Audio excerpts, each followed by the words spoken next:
Hello friend, जेके agriculture classes के botany class में आप सभी का स्वागत है। इस क्लास में आप सभी को जड़ की ऑल इंफॉर्मेशन प्रोवाइड कराएंगे।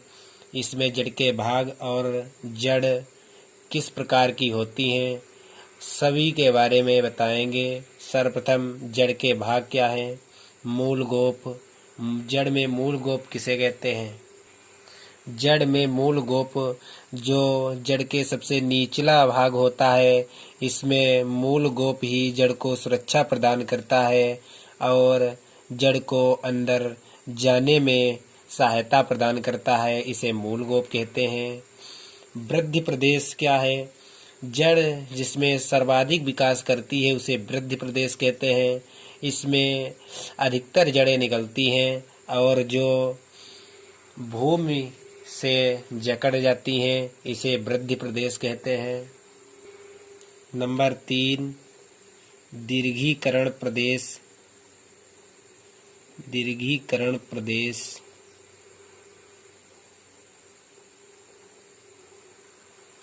दीर्घीकरण प्रदेश क्या होता है। इस वृद्धि प्रदेश के नीचे इस भाग को दीर्घीकरण प्रदेश कहते हैं। दीर्घीकरण प्रदेश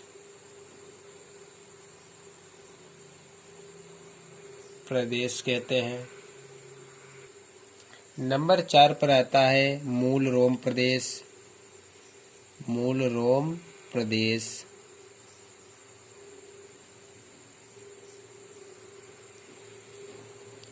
इन छोटी छोटी जड़ों को मूल कहते हैं। मूल सर्वाधिक छोटी छोटी जड़ें इसी प्रदेश में निकलती हैं जिसे वृद्धि प्रदेश कहते हैं। इसी को मूल रोम प्रदेश भी कहते हैं क्योंकि सर्वाधिक छोटी छोटी जड़ें इसी वृद्धि प्रदेश में निकलती हैं, इसीलिए इसे मूल रोम प्रदेश भी कहते हैं। नंबर 5, परिपक्व प्रदेश। परिपक्व प्रदेश परिपक्व प्रदेश किसे कहते हैं। वृद्धि प्रदेश के ऊपरी भाग को परिपक्व प्रदेश कहते हैं क्योंकि यह पका हुआ भाग होता है, इसीलिए इसे परिपक्व प्रदेश कहते हैं। परिपक्व प्रदेश वृद्धि प्रदेश के ऊपरी भाग को परिपक्व प्रदेश कहते हैं। इस प्रकार हमने जड़ की सारे भाग को बता दिया। मूल गोप, वृद्धि प्रदेश, दीर्घीकरण प्रदेश, मूल रोम प्रदेश, परिपक्व प्रदेश। इस प्रकार यह बोर्ड परीक्षा में 6 नंबर से 4 नंबर के बीच प्रश्न पूछे जाते हैं।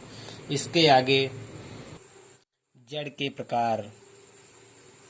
जड़ के प्रकार जड़ को ही मूल कहते हैं, इसीलिए इसे मूल तंत्र भी कहते हैं। जड़ के प्रकार। जड़ सामान्यतः 2 प्रकार की होती हैं। नंबर 1, मूसला जड़, जड़ तंत्र। नंबर 2, अपस्थानिक जड़ तंत्र।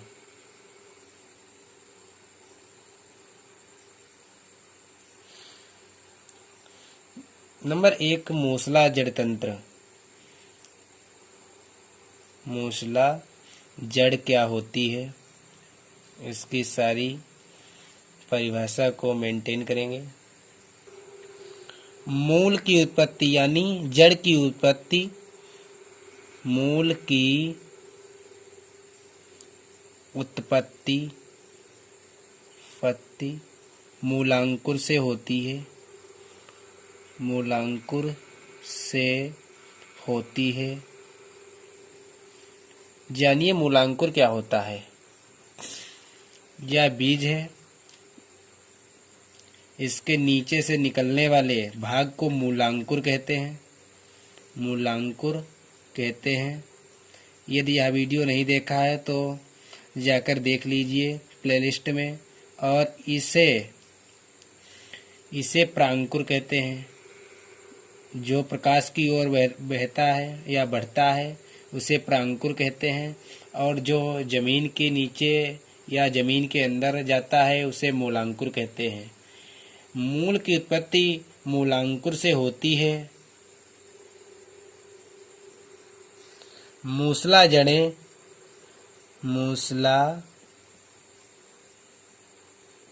जड़ें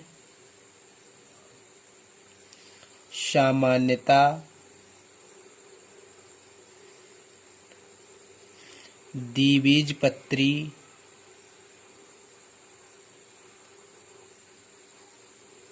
पौधों में पाई जाती हैं।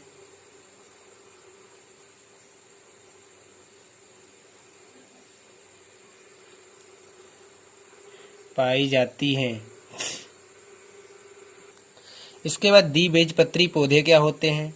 जैसे जिनमें दो बीज पत्र पाए जाते हैं उन्हें द्विबीजपत्री कहते हैं। जैसे मटर में दो बीज पत्र पाए जाते हैं। जैसे कि ये मटर का दाना है, इसमें एक बीज पत्र है और एक बीज पत्र है, और इसे द्विबीजपत्री कहते हैं। और सभी दालें द्विबीजपत्री होती हैं। मूंग या सभी दालें द्विबीजपत्री होती हैं। मूली भी द्विबीजपत्री होती है, इसीलिए इसकी जड़ें जो होती हैं उसे मूसला जड़ कहते हैं। और कुछ ऐसी जड़ें होती हैं जो खाद्य इकट्ठा कर लेती हैं और मूसला जड़ बन जाती हैं, जैसे कि शकरकंद इत्यादि। जैसे कि इसमें ये मूल जड़ है जो एक मूसला जड़ है। इसमें एक पत्र हैं, इसे पर्ण भी कहते हैं। और ये मूल रोम ये बहुत पतले पतले होते हैं, इसीलिए इस पे केवल मूल ही रोम पाए जाते हैं। और यह मुख्य जड़ है जिसे मूसला जड़ कहते हैं। इस प्रकार की मूसला जड़ें जैसे शलजम, मूली और गाजर इत्यादि हैं। नंबर 2 पर आता है अपस्थानिक जड़ें। नंबर 2 अपस्थानिक जड़ें।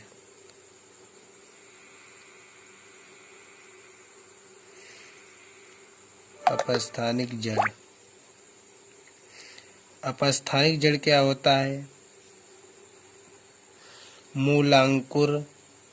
मूलांकुर से बनी प्रधान जड़ें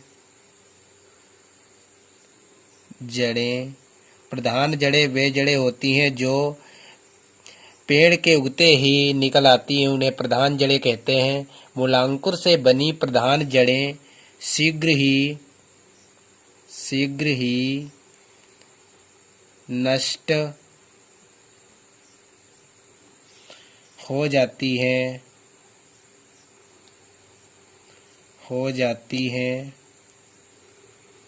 और रेशेदार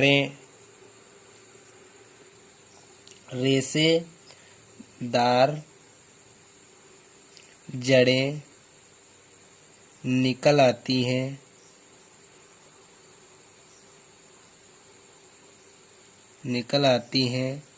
उन्हें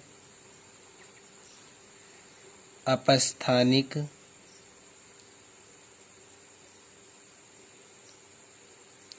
जड़ कहते हैं।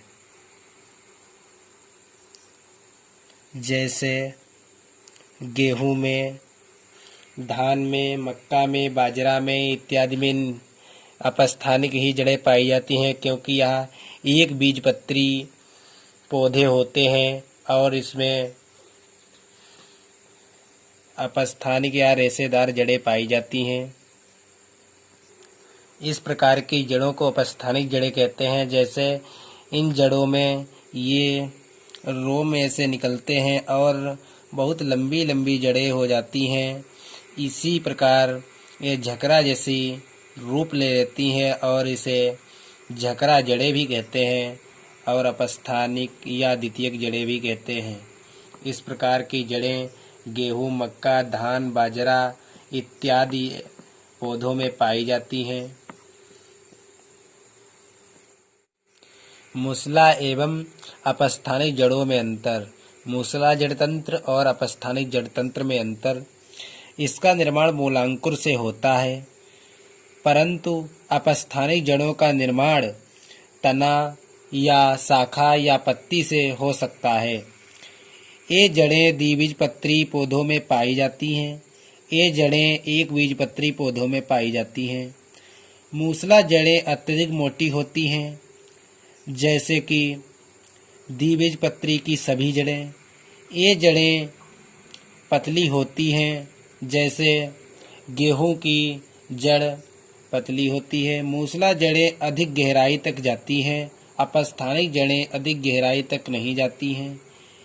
ये प्रश्न 4 नंबर तक के पूछे जाते हैं, जो यूपी बोर्ड परीक्षा में 4 से 2 नंबर के बीच भी पूछे जाते हैं और यह इम्पोर्टेंट लेसन है। यदि अच्छा लगे तो चैनल को सब्सक्राइब और वीडियो को लाइक अवश्य करें।